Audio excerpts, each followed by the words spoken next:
This is Rachel Hill for the African American Cultural Gardens Sankofa web series. And in this series, we're going to bring to you some of the most fantastic people in Cleveland who are changing lives, making impacts. One of the things that we also discuss with them is what does Black history and culture mean to them? Because that's very important. If we don't know where we came from, we don't know where we're going. And we also talk to them about what do they love about the garden as well. So these are wonderful conversations that we think you should sit down and watch, and you can learn and grow and be inspired, because a garden belongs to all of us and it is so important. But also you need to know about what people in the community are doing to better the community, because we all know that we have better days ahead. Please make sure you stay tuned for all of the episodes in the web series of the Sankofa web series, brought to you by the African American Cultural Gardens. Lift every voice and sing till earth and heaven ring. Ring with the harmonies of liberty. Let our rejoicing rise high as the listening skies. Let it resound loud as the rolling sea.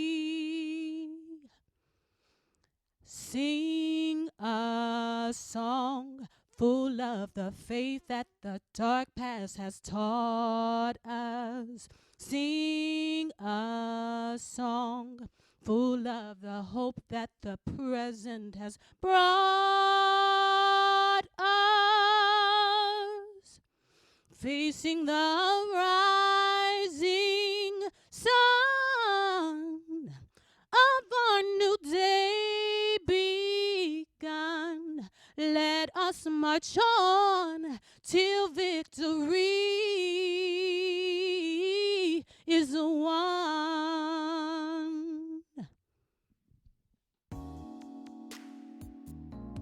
This is Rachel Hill with the African American Cultural Gardens Sankofa web series.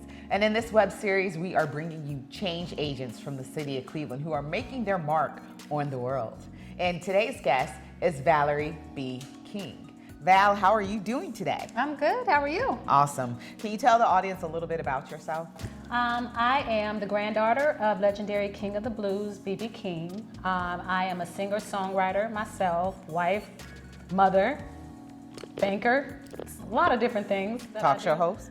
Talk show host, right? So, yeah, it's just like a lot of different things all together. But, yeah, just enjoying recording my album right now. All right, absolutely. So when can we expect that out? Tell the audience. It's going to be spring of 2021.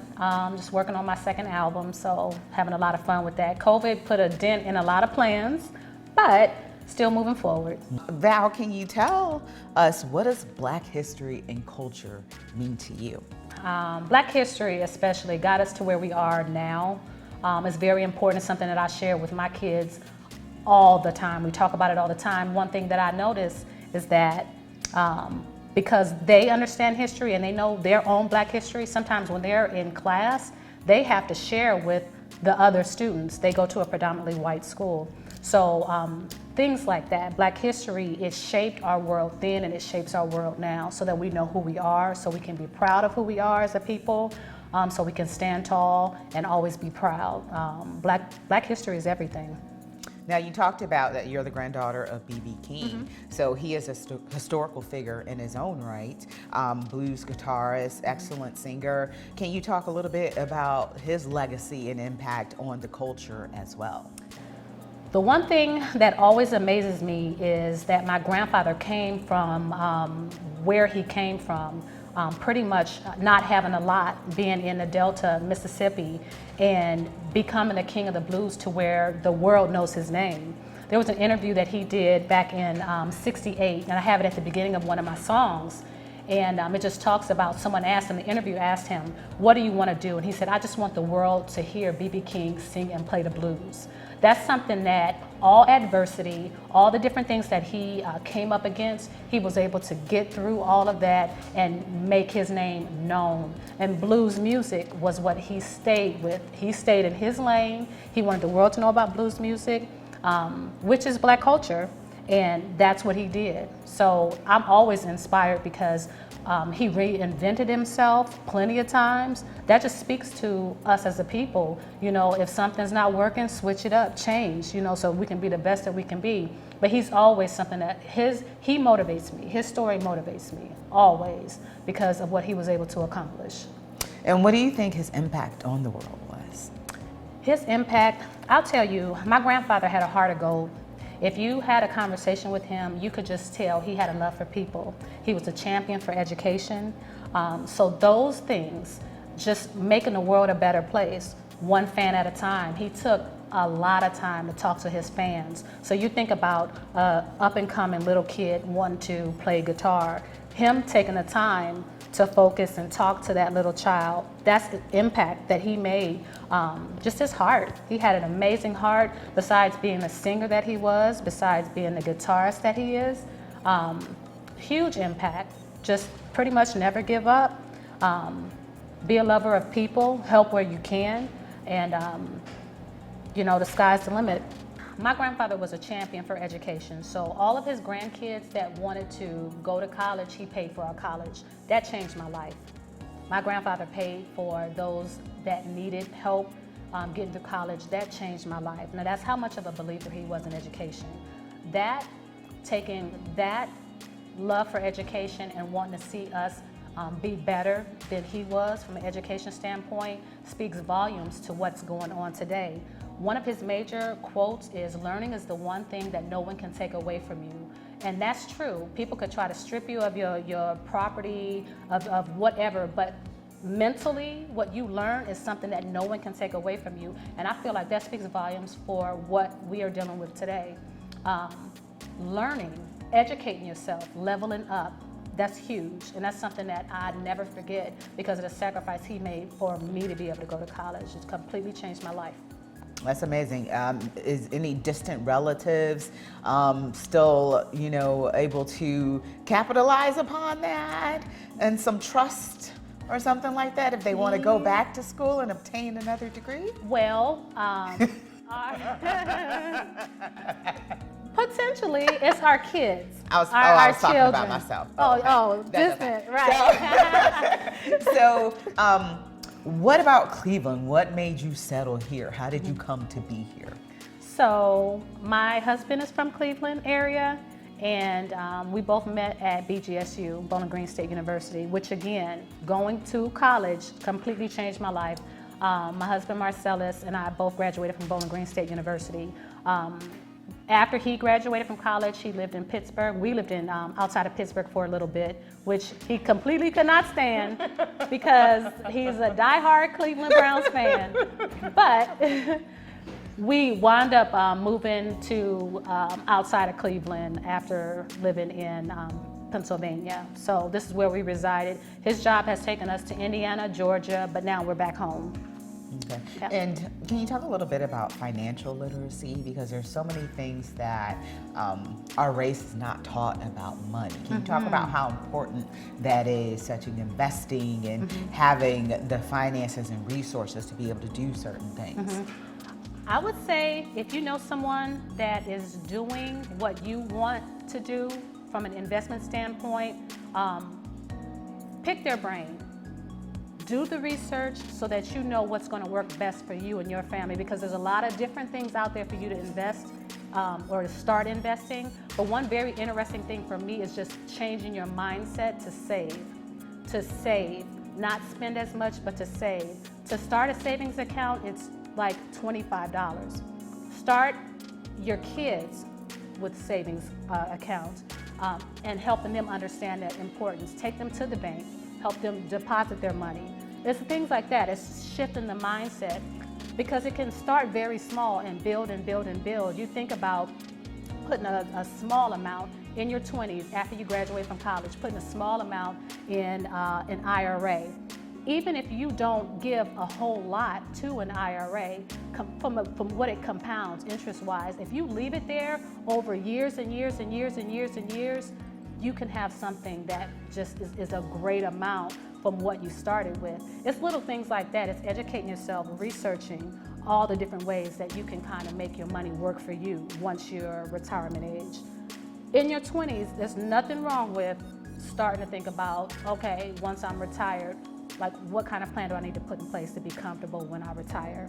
So it's things like that. It's switching the mindset up. Look at what other people, what other cultures are doing, and follow that. Can you talk about the garden a little bit and tell us what the garden means to you? So I had the opportunity to sing when they were just starting, but my daughters were there with me.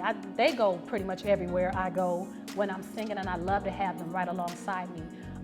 But my daughter asked me about coming to talk to you today, and I told her what it was about. And she was like, that's right, we saw that garden. And I said, you absolutely did, and we'll be going back. That impact for the youth, because they're the ones that's going to continue to carry it on. It's like that's important. It means a lot to me, and just I looked at how it's going to look when it's finished, and I think it's going to be amazing. It's going to be amazing. What did your daughters gain that day at that concert when they were there?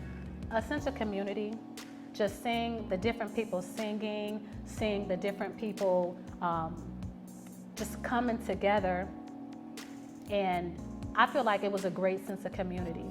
It was a great sense of community. Because like I said, we live in a predominantly white neighborhood right now, but when you come back to the center of Cleveland, just to be able to interact with people that look like them, that was amazing. Because everybody was so nice. It was a really good time, really good time. I'm glad you enjoyed. So, with that being said, one of the things that you also mentioned that you do is that you're also a talk show host. Can you tell us a little bit about your talk show, when we can hear you, and the topics that you talk about? So, WOVU 95.9 FM, I'm one of the co-hosts for CSE 216, which is Community Sports Entertainment in Cleveland. It's 7 o'clock on Monday evenings. You can always tune in to 95.9, or you can go to the app or wovu.org. And how do you feel like your voice right now at this time in life, how do you feel like your voice has been an impact? And also with your singing as well, how have you impacted the world? I always say being able to talk through the airwaves is something that it's an amazing platform to be able to talk to the community, because not only can we give them information, but we can uplift them. I'm always about affirming our people and uplifting us. Never be ashamed of who you are. I love my brown skin. I cannot love it enough, but I want our community to love ourselves just as much, you know? So being able to affirm the community and say things like, hey, y'all, keep y'all heads up. You know, we here for you guys. You know, we want to help uplift you, help uplift our community, do what we can. That's all very important to me. The same with music, just being able to give back wherever I can. That's just something I see myself doing for the future. Now, can everyone sing in your family? No. Well, actually, my grandfather sings. My dad sings. Well, that's his father. B.B. King is his father. My dad's an amazing singer, and I sing. My daughters sing as well. So I have two girls. Both of them sing, and I just hope the legacy just continues on and on and on and on. Now, are you born with singing talent, or does it People you develop say that? it's hereditary. It can be hereditary, but I believe strongly that if you practice enough, you work at it enough, anybody can sing. I believe that. I don't know about that for myself at all, because I did not make choir in the 7th grade. And I had to go to music class in which we just learned about the history of music. So I love how you're about affirming our people and Absolutely. telling us that we can do things we think we can't do, but I know I can't sing. But that's awesome. Now, is anybody named Lucille in the family? No. Maybe I'm not even sure of middle names, but that's a good point. Like I might have. Nobody ever asked you that before? No. Oh, wow. And before we had a chance to chat today, you told a story about some of his civil rights activism and a story about Martin Luther King. Can you share that story as his birthday comes? Yes. Well, his birthday is today, but we celebrate it.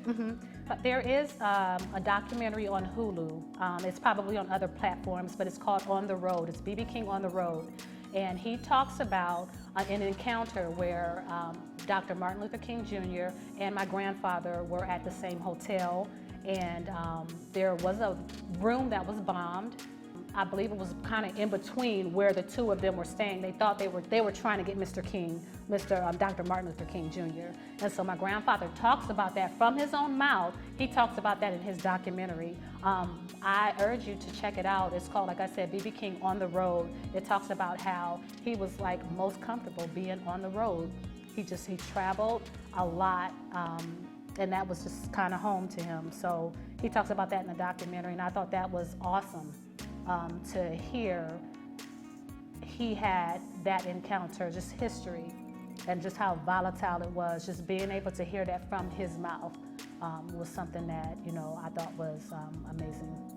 Well, Val, I know that he is so proud of you, and also just wanted to thank you for being a change agent and the impact that you're having on our community and also the future, because I know you're going to keep doing wonderful things and also be looking out for that album as well. So super excited for you on that. So thank you for your time today. Thank you. And this is Rachel Hill for the African American Cultural Gardens Sankofa series. Thank you for joining us.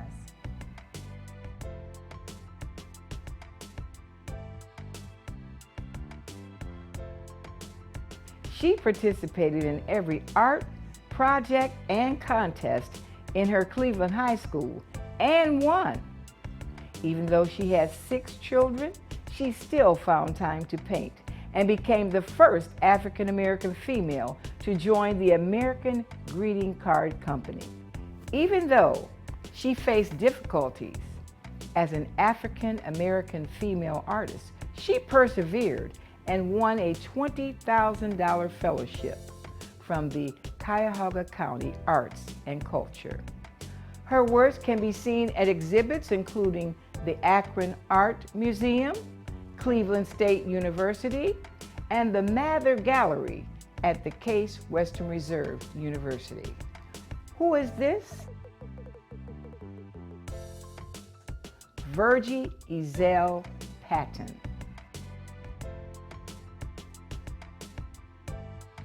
Hello, I'm Carl Ewing, President of the Association of African American Cultural Gardens. Our mission is to educate regarding the African American experience and to complete the African Cultural Gardens. I'm inviting you to join the movement to help complete your garden. We are excited to be able to break ground for Phase 2 of our building project this spring, but I need your help. Go to aacg.org to place your tax-deductible donations, or send to P.O. Box 20237, Cleveland, Ohio, 44120. And remember, sow a seed and watch us grow. Thank you.